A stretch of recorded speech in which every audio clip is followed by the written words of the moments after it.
શ્રવણ દ્વારા જે આપણે કરીએ છીએ, કીર્તન દ્વારા, સ્મરણ, ચિંતન, પાદ સેવનમ, અર્ચનમ, વંદમ, દાસ્યમ, સખ્યમ, આત્મનિવેદનમ, ત્યાર પછી આપણો રતન ચોકાય જે પ્રેમ લક્ષણા ભક્તિનો સ્વરૂપ છે. આ પુષ્ટિમાર્ગી ભાવનાનો પ્રકાશ પણ શ્રી રાયચરણ કર્યો છે. પોતે આપ શ્રી ખમનોરમાં બિરાજતા અને પ્રભુ શ્રી વિઠ્ઠલનાથજી પણ ખમનોરમાં બિરાજતા ત્યારે શ્રીનાથજીની સેવામાં વિલંબ ન થાય એની તત્પરતા માટે, સેવાની તત્પરતા માટે આપશ્રીના દ્વાર ઉપર બધી સવારીઓ તૈયાર રહેતી. એમનો સમય પણ નક્કી કરવામાં આવ્યો હતો, આટલા પ્રહર આ ઊભા રહેશે, આટલા પ્રહર આ ઊભા રહેશે. બહુ ફૂર્તિથી ઝડપથી પધારવું હોય તો સદા ઘોડો તૈયાર હોય, બેલગાડી ઘોડવેલ તૈયાર હોય, સુખપાલ તૈયાર હોય. આ બધા સવારીઓ આપશ્રીના સેવામાં દ્વાર ઉપર તૈયાર હોય અને સદા આપશ્રી આપણા સેવકોને આજ્ઞા કરે કે સેવા સાવધાનીપૂર્વક કરવી, સેવા ભાવપૂર્વક કરવી. પુષ્ટિ માર્ગ में ભાવો ભાવનાયા સિદ્ધમ સાધનમ નાન્ય દિશ્યતે. આપણે ભાવનાના પ્રમાણમાં શ્રીમદ ભાગવતનો શ્લોક લઈએ છીએ, કેવલે નિભાવે ને ગોપ્યો ગાવો ખગા મૃગા યે અન્ય મૂર્ધિયો નાગા સિદ્ધા મામિયો રંજસા. ભાવનાથી પ્રભુ જે ભાવિત છે, સેવિત છે, એ ઠાકોરજીની સેવાની ભાવનામાં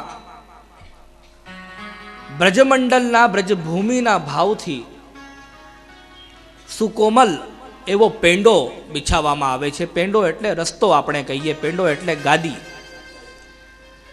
જ્યારે ઠાકોરજીનો અનવસર થાય ત્યારે ઠાકોરજી વ્રજમાં પધારે અને વ્રજની ભૂમિ માખણ જેવી નરમ થઈ જાય એ ભાવથી.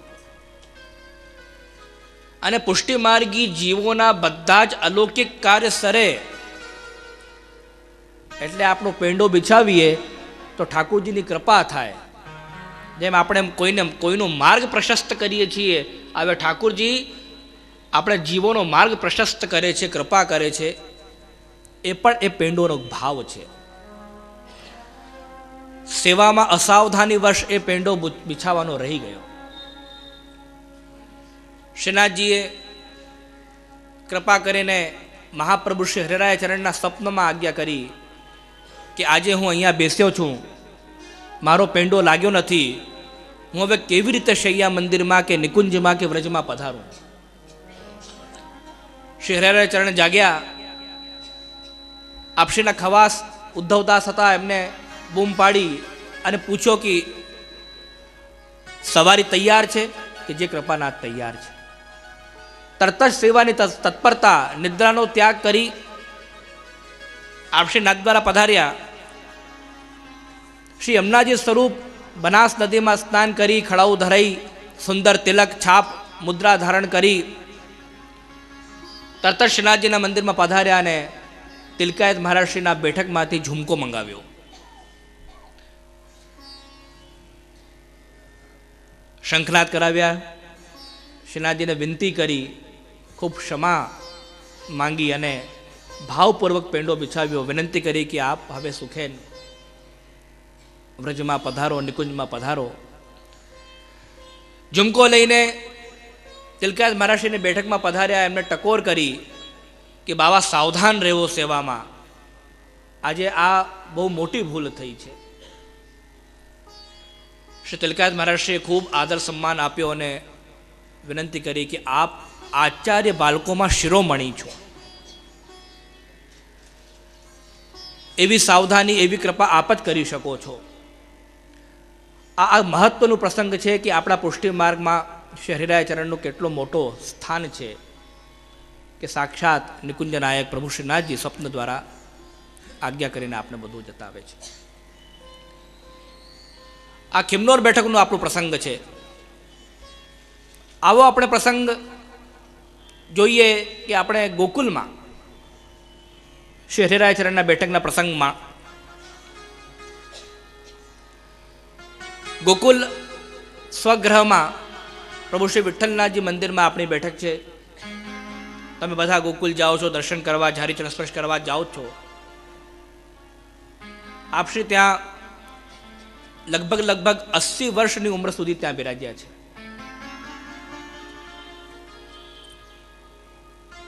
ત્યાં હરજીવનદાસ વૈષ્ણવ હતા અને માનસી દશામાં રાત દિવસ ભગવદ લીલા રસમાં મગ્ન રહેતા હતા.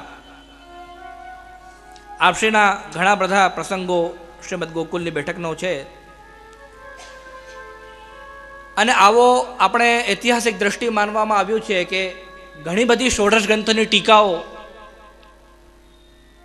શ્રીમદ ભાગવતના સ્વતંત્ર લેખ, સુબોધનીજી ઉપર સ્વતંત્ર લેખ,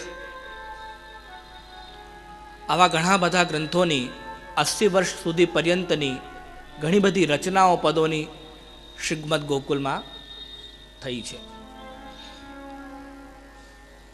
ગોકુલમાં આપણે આજે જો જોઈએ છીએ કે બધા મંદિરો અલગ અલગ છે, ઐતિહાસિકના પ્રમાણથી બધા જ આ આટલું મોટો શ્રી ગોસાઈજીનું ઘર છે. અને ઘરની આ ગળીઓ છે.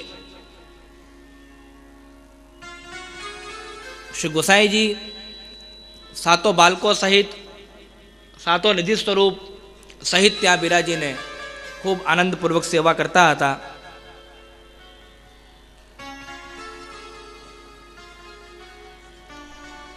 અને આપણે ત્યાં શ્રી મહાપ્રભુજીની, શ્રી ગોસાઈજીની જે બધી બેઠકો છે એમાં એક વિશેષ વાત કહેવામાં આવે છે કે ત્યાં સત્સંગ અને શ્રીમદ ભાગવતનો નિત્ય પારાયણ થતું હતું. ઘણા બધા લોકો વિચારે છે ને વક્તવ્યમાં કહે છે કે શ્રી હરિરાય ચરણ દ્વારા અથવા તો શ્રી ગોસાઈજી દ્વારા, શ્રી મહાપ્રભુજી દ્વારા ફલા બેઠકમાં ભાગવત સપ્તાહ કરવામાં આવી. તો પ્રિયજનો, માત્ર શ્રીમદ ભાગવતની સપ્તાહ થઈ છે આવું નથી, ભાગવતનો નિત્ય પારાયણ થયું છે. અને કોઈને કોઈ ભગવદીય જીવને નિમિત્ત બનાવીને કોઈ બેઠકમાં વેણુ ગીતનો, કોઈ બેઠકમાં યુગલ ગીતનો, કોઈ બેઠકમાં ગોપી ગીતનો, કોઈ બેઠકજીમાં ભ્રમર ગીતનો અથવા કોઈ પણ રાસનો પ્રસંગ, આવો પ્રસંગ બન્યો. વૈષ્ણવને નિમિત્ત કરી અને 7 દિવસ, 3 દિવસ, 1 દિવસ, 1 પ્રહર, 3 પ્રહર આવી રસવૃષ્ટિ થઈ કે એમાં બહુ સુંદર એક શબ્દ વાપરવામાં આવે છે, એક પદ વાપરવામાં આવે છે કે અનિવર્ચનીય આનંદ ભયો. આપણા શાસ્ત્ર પ્રમાણથી કહીએ તો યતો વાચો નિવર્તન્તે અપ્રાપ્ય મનસા સહ. અનિવર્ચનીય એટલે કે જેનો આપણે સમજાવી નથી શકતા, આપણે શક્ય નથી, અનિવર્ચનીય છે. અને એક બીજો વાક્યમાં વાપરવામાં આવે છે કે દેહાનુસંધાન ભૂલી ગયા. દેહનું અનુસંધાન રહ્યું નથી, દેહ ધર્મ બાધક થયા નથી, દેહ ધર્મ પણ સાધક થઈ ગયા છે.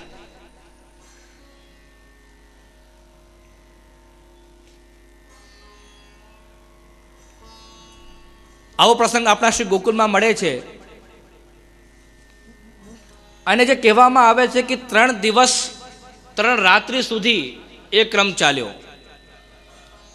ઘણા બધા જે યુવાનિયાઓ, છોકરાઓ જે અમારા પાસે આવતા હોય અને અમે નિત્ય સત્સંગ કરીએ છીએ, ત્યાં એકવાર આવો પ્રશ્ન ઉત્પન્ન થયો કે જે આ 3 દિવસ સુધી પછી કોઈને સ્નાન નહોતો કર્યો કે ઠાકોરજીને ભોગ નહોતા ધર્યા કે ચરણસ્પર્શ નહોતા કર્યા, શું થયું?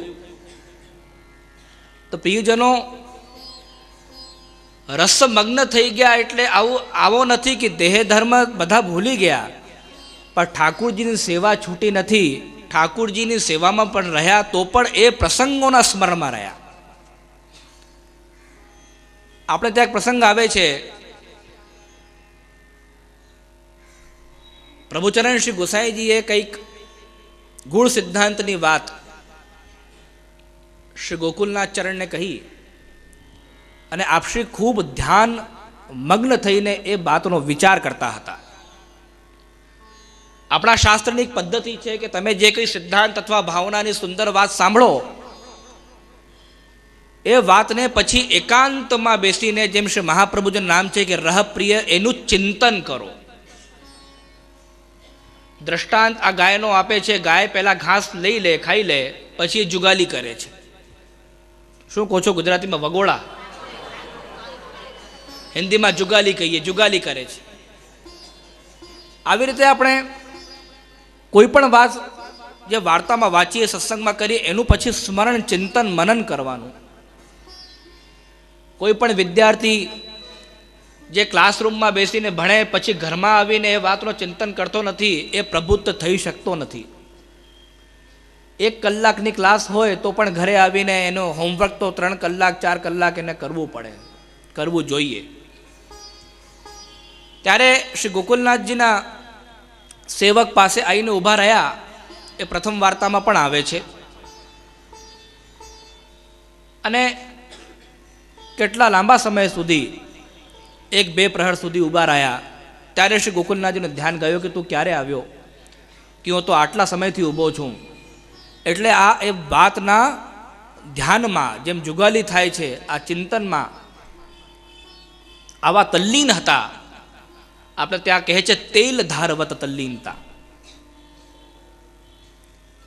તો આવી રીતે એ સત્સંગ થાય, વેણુગીતનો, યુગલ ગીતનો, ઠાકુરજીની સેવા પણ થાય, સ્નાન પણ થાય, ભોજન પણ થાય, લેકિન ધ્યાન એ સત્સંગમાં હોય. हिंदी में कहते हैं जैसे नागरी का मन गागरी. पहले औरतें कुएं से जल भर के लाती, 1 गागर, 2 गागर, 3 गागर, 4 गागर, आपस में बातचीत करती हुई चलती.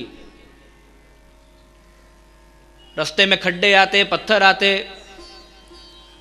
ऊंचा नीचा रास्ता आता, बातचीत भी होती, हाथ से ताली भी मारती, हंसी मजाक भी करती, लेकिन उनका मन गागर में बैलेंस इतना बढ़िया रहता कि वो गागर गिरे नहीं. આવી રીતે આપણે આ બેલેન્સ સત્સંગનો સિદ્ધાંત અને સેવાનો કે અનુસંધાન ભૂલી ગયે. આવો ગોકુલનો પ્રસંગ મળે છે. ગોકુલમાં આપશ્રી બિરાજે, આપશ્રીની બેઠક છે. શહેરીરાય ચરણની 7 બેઠક જે પ્રસિદ્ધ છે, એમાં આ જ પ્રસંગ શ્રી ગોકુલનો બેઠકજીનો છે. આપણે કાલે ભગવદી રસવૃષ્ટિની વાર્તા કરી આવ્યા, ખમનોરની, કે જ્યાં ભગવદ મંડળી નાચે ગાય અને મંડળી મધ્ય બિરાજત ગિરધર હોં વાલીન વલ્લભિયન પર. એક આવો આપણો સત્સંગનો પ્રસંગ મળે છે. કેમ કે શિક્ષાપત્રનો જો મૂળ આધાર છે સત્સંગ, સેવા, આપણા વૈષ્ણવ જીવનનું કર્તવ્ય, સાધકતા, બાધકતા, સાવધાની, દુસ્સંગથી કેવી રીતે બચવું, દુષ્ટ જનથી સાવધાન રહેવું, આ બધા પ્રસંગો વારાફરથી જે શાસ્ત્રોમાં કહ્યા છે એમાં આવે છે. આપણે એક પ્રસંગ મળે છે આપશ્રીનો સત્સંગનો, એ પણ ભગવદીઓના મુખથી સાંભળેલું પ્રસંગ છે કે સેવામાં તત્પરતા સાથે સાથે સત્સંગમાં પણ તત્પરતા. આવા ઘણા બધા શ્લોકો શિક્ષાપત્રમાં આગળ સત્સંગના મહત્વને પ્રતિપાદિત કરવાવાળા આવશે. અને આપણે શ્રી મહાપ્રભુજીના સિદ્ધાંત પ્રમાણથી જોઈએ તો સેવાયામ વા કથાયામ વા યસ્યા શક્તિર દ્રઢા ભવેત યાવત જીવમ તસ્તનાશો ન ક્વાપેતિર